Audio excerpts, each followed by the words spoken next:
Friends, అందరు ఎలా ఉన్నారు? ఈరోజు నేనైతే ఒంగోలులో జరుగుతున్న ఎన్టీఆర్ కళా పరిషత్లో డ్రాయింగ్ కాంపిటీషన్ పార్టిసిపేట్ చేయడానికి నేనైతే వచ్చేసాను. కానీ ఫోన్ అలవలేదు, సో నేను వీడియో తీయడానికి కుదరలేదు. అండ్ నేను వేసిన పెయింటింగ్ కూడా తీసుకోలేకపోయాను.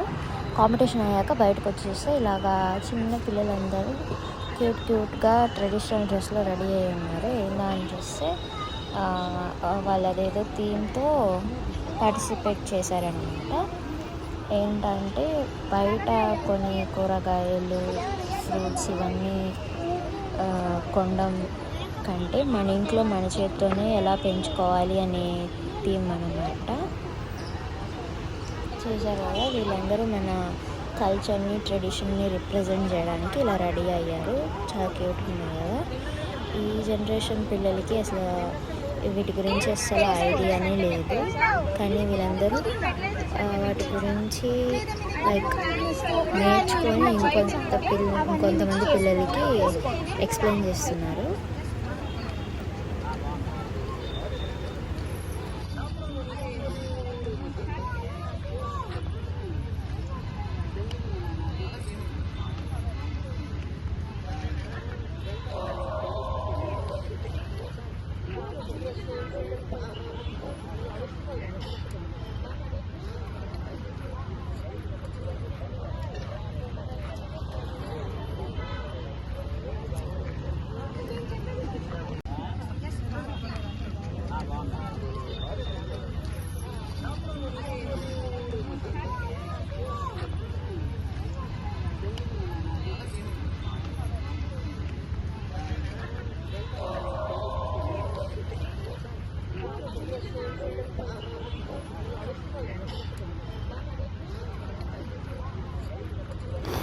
అలా ఈ కాంపిటీషన్ అయిపోయేసరికి ఆఫ్టర్నూన్ అయ్యింది. సో ఆఫ్టర్నూన్ బ్రేక్, నేనైతే లంచ్ చేసి వచ్చేసరికి 4 అలా అయింది. కాసేపు రెస్ట్ తీసుకొని వచ్చాను.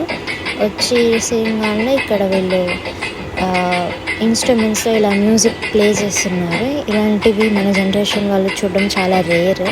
ఓన్లీ పెళ్ళిళ్ళు అట్లాంటి వాటిలోనే చూస్తాము, ఏమైనా టెంపుల్స్లో అట్లాంటివి.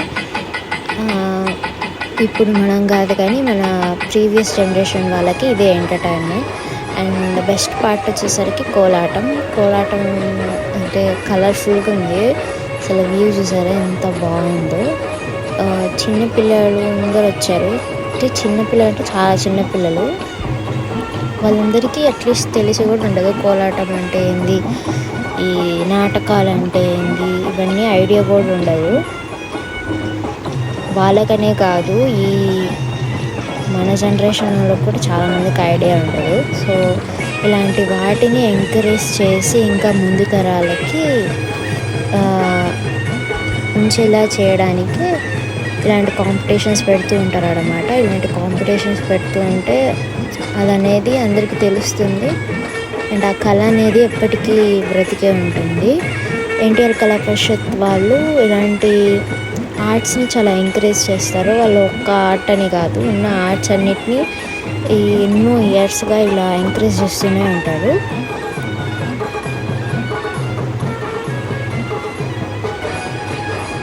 సో ఇదన్నమాట, పైనుంచి తీస్తే అసలు ఎంత బాగుందంటే అంత బాగుంది. వాళ్ళు ఎంత ఎనర్జెటిక్గా వేశారంటే నాకు కూడా వెళ్ళి మధ్యలో వేయాలనిపించింది. చాలా ఎనర్జెటిక్గా వేశారు. వీళ్ళందరూ ట్రావెల్ చేసి ఇక్కడ వేస్తున్నారంటే చాలా పెద్ద విషయం. మనకి వేరే ఊళ్ళో వెళ్ళొచ్చేసరికి బాడీ పెయిన్స్ అవన్నీ వస్తాయి. వీళ్ళు ట్రావెల్ చేయడం కాకుండా మళ్ళీ పర్ఫామ్ చేయడం చాలా పెద్ద విషయం. అది కూడా ఇలా ఎనర్జెటిక్గా వేస్తున్నారు, అసలు అలుపే లేకుండా.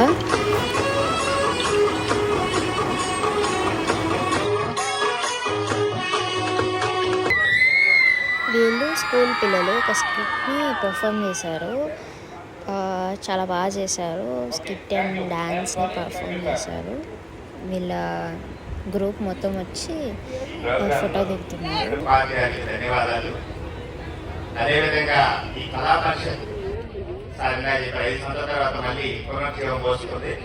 ఇలాంటి పిల్లల్లో ఇప్పటి నుంచే వాళ్ళ యొక్క అభిరుచిని వెలిగియడానికి కళా పరిషత్ బాగా ఉపయోగపడుతుంది.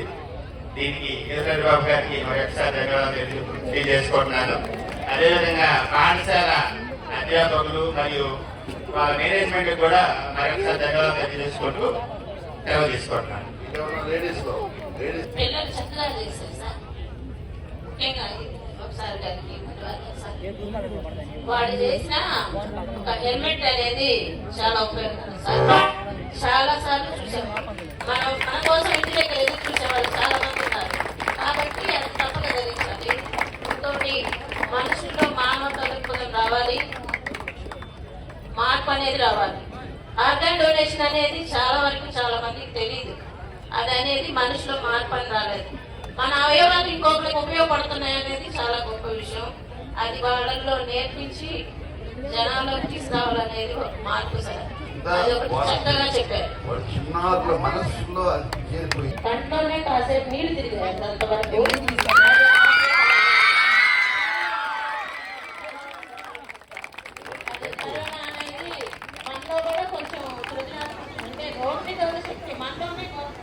చూసారు కదా ఎంతమంది ఆడియన్స్ న్యూస్ అనేది చూస్తున్నారు, ఎందుకంటే ఎంత చేశారనమాట. ఎప్పుడు ఈ మూవీస్ అన్నీ ఇట్లాంటివి కాకుండా అప్పుడప్పుడు ఇట్లాంటి వాటికి కూడా అటెండ్ అవ్వాలి, అసలు నాలెడ్జ్ అయినా వస్తుంది. సో ఇప్పటికే నైట్ 9:30 అలా అయ్యింది, ఇంటికి వెళ్ళాలి. సో నేనైతే వెళ్ళిపోతున్నాను. నైట్ వ్యూ అన్నమాట. లోపల ఇంకా స్కిప్ జరుగుతుంది కానీ టైం అయిపోతుంది కాబట్టి వెళ్ళాలి, తప్పదు కాబట్టి వెళ్ళిపోతున్నాను. సో ఈరోజుకైతే ఇది గైస్, నేను మీ మానస సైనింగ్ ఆఫ్. బాయ్.